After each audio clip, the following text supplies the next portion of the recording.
Hey guys, welcome back to my channel. Thank you so much for tuning in, subscribing, liking and sharing.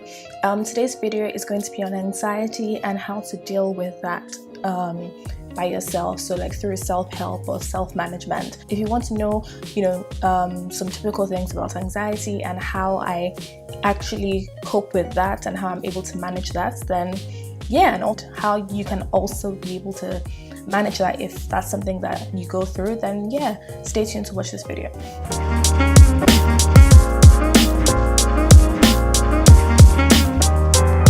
So I mean, everybody knows what anxiety is, and when it's considered a disorder is when it's like persistent, it's something that happens all the time and also like affects your day-to-day life. Anxiety is typically generalized into 5 types. So you have your phobias, you have your post-traumatic stress, you have your generalized anxiety disorder, you have your obsessive compulsive disorder, which is OCD, and you have your panic disorder.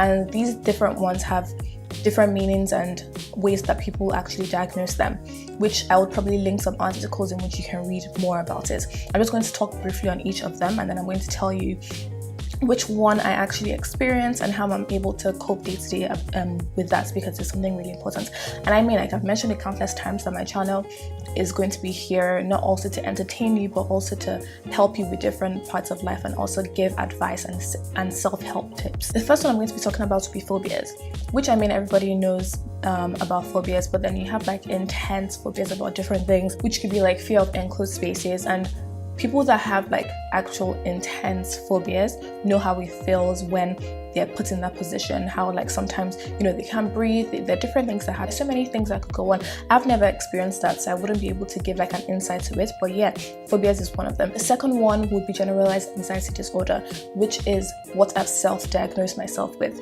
So what I mean by that is that this is something that has been happening and something that I've made known to people that I go through anxiety. I've spoken about it like with GPs and stuff, because I've gone through different ones and it's always come up as generalized anxiety disorder, which is like continuous levels of anxiety, followed by apprehension, loss of control of how you react when you're anxious, when you're under tension, and when you're under stress. This is also seen to lead to loads of worrying, loads of distress, and which is something that I'm going to go further and as to how I actually go through this. The third one would be panic disorder. Once had a panic disorder, but I wouldn't consider my anxiety to be panic disorder, because from what I've read and from what I know about anxiety, for you to be diagnosed with a panic disorder, I've had up to 4 or 5 of the symptoms which are usually found with panic disorders when you have a disorder. And examples would be dizziness, pain, nausea, feeling the fear of death. There's so many other ones which I'll link below. And if you experience 4 or 5 of them, then you could be considered to have a panic disorder. The next one would be obsessive compulsive disorder, and which people tend to use that very loosely, like, oh, I have OCD. Yeah, I have OCD is a type of anxiety disorder, and I'm not trying to say that because you use it loosely that you don't have it. You might, and you have not been properly diagnosed. Usually, there's a stereotype that they're usually considered to be clean freaks. Sometimes I kind of tell myself that, oh, maybe you are, but I wouldn't really say that, because it's not something that is like continuous with me. I just don't like places like really, really messy or untidy, and it gets to me when things are out of order, but I wouldn't really consider myself to have that. But yeah, that's a type of it. Last thing would be post-traumatic stress disorder, which is people seen mostly with people who have had like accidents, loss of a family member, or loss of someone that they love, or coming back from war like that. And what they typically see with people like that is that they're very, very they're very like edgy, like not let me not use the word edgy, but like they're always on the edge. Exactly, they're always on the edge. They always tend to have like anger outbursts and stuff like that, so which is seen in people like that. So if you notice that that's kind of how you've been acting, and there's something bad has happened which you think might be triggering it, then I think you should probably see a medical person, your GP or physician. I think that's what they call it here, your physician.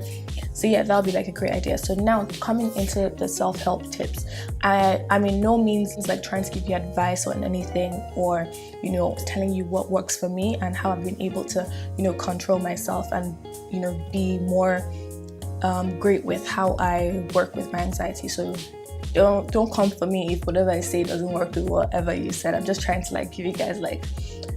give you guys a normal and easy way as to how I go through my general anxiety disorder. So the first thing that I would say is that I normally tend to be anxious like all through, like literally 24/7, except maybe I'm doing something extremely fun, then my mind isn't there. But then most of the time, like day to day, like I'm genuinely typically anxious. Even today, I was with someone and then I had to introduce myself and my heart was like racing, like I was literally doing, and people would see me, I wouldn't really think, I go through anxiety, but this is just something, I think I've mentioned it so many times to like people and friends and family. I typically go through this 24/7. So one thing I normally do would be to breathe. So every time I feel like it's getting like really bad, or I'm not able to control myself, or not able to like function, or if I'm a little bit agitated, I always tend to breathe. I just stop and I'm just like, I count to 10 and I just try to breathe. And every time I do that, I tend to feel a little bit better. The second thing I do now is give myself affirmations. So like I tell myself, there's no need for you to feel this way. Just give myself like positive, like, talks and stuff, which makes me feel better. And that's just something I do that helps a lot. Another thing I do that helps a lot is actually resting. So like everybody knows I like sleeping. I mean, not you guys, but like people that know me know I like sleeping. So whenever I'm sleeping or whenever I'm resting, I tend to feel a little bit better. So I always use like resting as a way to just relax and just tell myself, it's fine. And sometimes whenever I feel like, I need some form of like extra help in that sense, I always tend to talk to someone, no matter who it is. I'm just like, I don't feel really good, or I'm just a little bit stressed out today. And that's another thing with anxiety, you get really, really stressed, and I'm always stressed, no matter how little it is.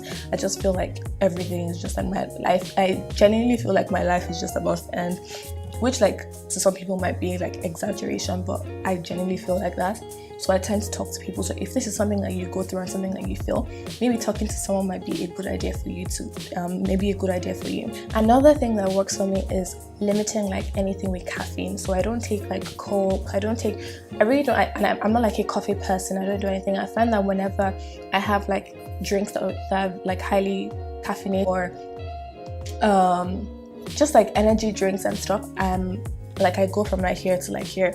I start like thinking like something is, I don't know, like I just literally just go from there to there. So that's one thing I do, like cut off caffeinated drinks and some other things. So if you feel like there's certain things that you take that make it worse, you should probably look at that. Everybody should learn to figure out what triggers their anxiety. If you're going through that, or if you know that you're just feeling stressed, like this might not just be limited to that, but if you're feeling stressed, there's certain ways that you're feeling, and just learn to know what triggers it. Learn to know how to react.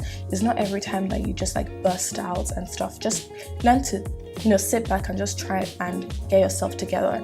And that's when breathing in comes in, and just resting, because that's literally what helps me a lot. Like breathing in, resting, talking to someone, because normally I would just be very agitated. I'll be like, okay, I can't do this.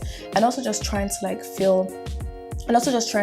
tell myself that you can do this. So even like when I'm about to do something, before I'm about to record a video, I always feel like, oh my god, like I can't do this. And then I tell myself, you know what? And whenever I start feeling that way, I just turn the camera on, so it's already rolling, and then I'm just like, okay, I'm just going to film this. So yeah, I don't know if everything I said made sense or it's just been rumbling about, but I just wanted to let you know some tips that I use to manage my anxiety and manage stress. And the last thing I want to add would also be to pray. I always tend to do that whenever I feel really, really stressed. I feel like, my anxiety is like at a high level. I just sit down and I'm just like, God, please, like, help me with this, or just take away the stress from me. Like, I cannot handle this, so please help me handle it. So if you're someone who is, who believes, even if you don't believe in God, like, you probably believe in something else, just put your faith in whatever you believe in. And I feel like that would be better, just to help you to manage whatever you're going through. So yeah, those are the little things I use to manage my anxiety and to manage stress. And I hope this video has helped someone out there. And yeah, thank you so much for tuning in, and I hope to see you in my next video.